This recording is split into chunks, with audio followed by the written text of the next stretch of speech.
आखिर सुदामा पूर्व जन्म में कौन थे और आखिर क्यों भगवान शिव को करना पड़ा सुदामा का वध। दोस्तों स्वागत है आपका हमारे चैनल में। वीडियो में आगे बढ़ने से पहले हमारे चैनल को सब्सक्राइब अवश्य करें, साथ ही बेल आइकन जरूर दबाएं, साथ ही साथ कमेंट बॉक्स में ओम नमः शिवाय अवश्य लिखिएगा। चलिए करते हैं ज्ञान की बात। जब भगवान श्री कृष्ण का नाम लिया जाता है तो उनके मित्र का नाम भी उनके साथ अवश्य जोड़ा जाता है, जो कि स्वयं सुदामा थे। लेकिन क्या आप जानते हैं कि आखिर सुदामा पूर्व जन्म में कौन थे? आखिर क्यों भगवान शिव को सुदामा का वध करना पड़ा था? जी हाँ, भगवान श्री कृष्ण के बचपन के दोस्त सुदामा, उनका एक ऐसा रूप था जिसको स्वयं भोलेनाथ ने मार डाला था। इस पर विश्वास करना थोड़ा मुश्किल तो है, लेकिन अगर हम इसके इतिहास के पन्नों को पलटें तो सच सबके सामने आ जाता है। दरअसल स्वर्ग के गोलोक में सुदामा और विराजा दोनों ही रहा करते। वहीं सुदामा विराजा से प्रेम किया करता था, लेकिन विराजा भगवान श्री कृष्ण से प्रेम करते थे। एक बार विराजा और कृष्ण एक दूसरे में लीन थे, तभी वहां राधा आ गई। फिर क्या था,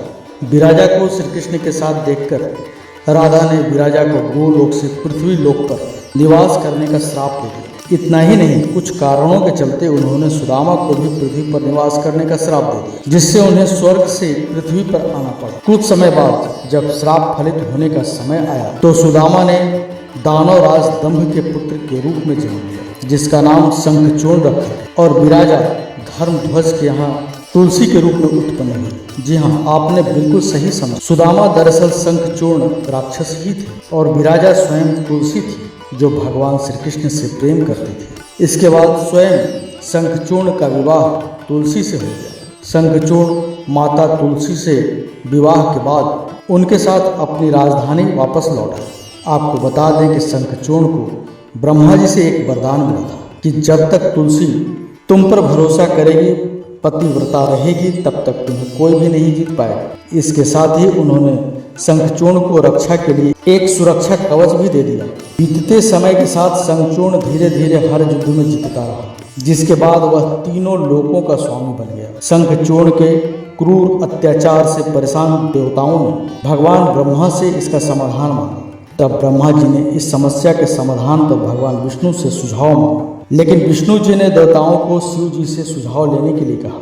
देवताओं की परेशानी को समझते हुए शिव जी शंखचूर्ण से युद्ध करने के लिए अपने पुत्रों कार्तिकेय और गणेश जी को इस युद्ध के लिए मैदान में उतार दिया। इसके बाद भद्रकाली ने भी अपनी विशाल सेना के साथ शंखचूर्ण से युद्ध किया, लेकिन शंखचूर्ण पर तो भगवान ब्रह्मा के वरदान के कारण उसका वध कर पाना, उसे जीत पाना काफी मुश्किल हो गया था। और आखिर में भगवान विष्णु युद्ध के दौरान शंखचूर्ण के सामने प्रकट हुए और उनसे उसका कवच मांगा, जो उन्हें ब्रह्मा जी ने दिया था। शंखचूर्ण ने तुरंत ही कवच भगवान विष्णु को दे दिया, जिसके बाद भगवान विष्णु उस कवच को पहनकर माँ तुलसी के सामने शंखचूर्ण के वेश बनाकर पहुंच गए। उनके रूप को देखकर माता तुलसी ने उन्हें अपना पति मानकर उनका आदर सत्कार किया, और इसके कारण माता तुलसी का पतिव्रत धर्म नष्ट हो गया। पत्नी तुलसी के पतिव्रत में शंखचूर्ण की शक्ति बसी थी। वरदान की शक्ति के समापन पर भगवान शिव ने शंखचूर्ण का वध किया, वो भी अपने त्रिशूल की सहायता से। देवताओं को उसके अत्याचार से उन्होंने मुक्त करा दिया। तो इसीलिए भगवान कृष्ण के मित्र सुदामा के पूर्व जन्म में शंखचूर्ण का भगवान शिव ने वध किया था। और दरअसल सुदामा अपने पूर्व जन्म में कोई और नहीं बल्कि शंखचूर्ण राक्षस ही था। आपको बता दें, माता तुलसी ने इसके बाद भगवान विष्णु को श्राप दिया था कि वो भी अपनी पत्नी से अलग हो जाएंगे। वहीं कहते हैं कि रामावतार में भगवान राम माता सीता से अलग हो गए थे। वहीं इसके बाद भगवान विष्णु स्वयं शालिग्राम पत्थर में तब्दील हो गए। भगवान को पत्थर का होता देख सभी देवी देवताओं में हाहाकार मच गया। फिर माता लक्ष्मी ने तुलसी से प्रार्थना की, तब उन्होंने जगत कल्याण के लिए अपना श्राप वापस ले लिया और खुद शंखचूर्ण के साथ सती हो गई। इसके बाद उनकी राख से एक पौधा निकला, जिसे भगवान विष्णु ने तुलसी का नाम दिया, और खुद के एक रूप को पत्थर में समाहित करते हुए कहा कि आज से तुलसी के बिना मैं प्रसाद स्वीकार नहीं करूंगा। इस पत्थर को शालिग्राम के नाम से तुलसी जी के साथ पूजा जाए। कार्तिक महीने में तुलसी जी का शालिग्राम के साथ विवाह किया जाता है। और दोस्तों आपको बता दूं कि भव्य राम मंदिर के निर्माण में जो प्रतिमा श्री राम की स्थापित की गई है, वह भी शालिग्राम पत्थर की ही बनी हुई है, जिसे स्वयं नेपाल से मंगवाया गया। यह 400 साल से भी पुराना पत्थर है। तो दोस्तों, अगर आप सच्चे सनातनी हैं तो कमेंट बॉक्स में जय श्री राम अवश्य लिखिए।